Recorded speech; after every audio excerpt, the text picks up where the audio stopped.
خیلی میان من ناصری میگم چه کار کنیم برای امام زمان؟ ما میخوایم امام زمان رو ببینیم. چه کار کنیم؟ در جواب من ناصری به عزیزان میگم که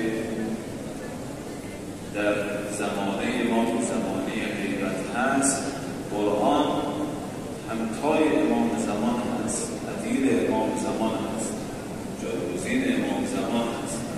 برای قرآن چیکار کرد شما که میخواید امام زمان رو ببینید؟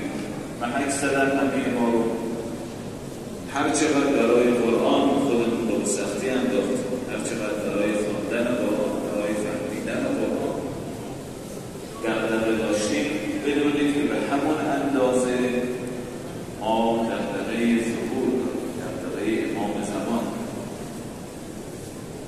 امیدواریم که نسبت به فهم قرآن، نسبت به تلاوت قرآن واقعا دغدغه داشته باشیم، مثل همه کارهای روزانه‌ای که داریم انجام میدیم عهد کنیم با خودمون از تلاوت قرآن خودمون بکنیم که سفارش پیامبر و امیرالمؤمنین سفارش می‌کنن توی علی همیشه قرآن در همه حال خودم دعوت می‌کنم از درسان و از دوره اضافت از بیانهای استفاده خواهیم کرد. این رو هم تکمیل کنم در مورد قرآن.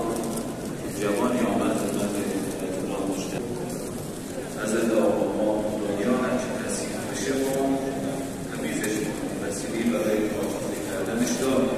دل ما اگر زندگار گرفت شد، این روایت از خواندن که اگر دل شما زندگار گرفت با دو چیز میتونید پاکش کنید. یکی خواندن قرآن هست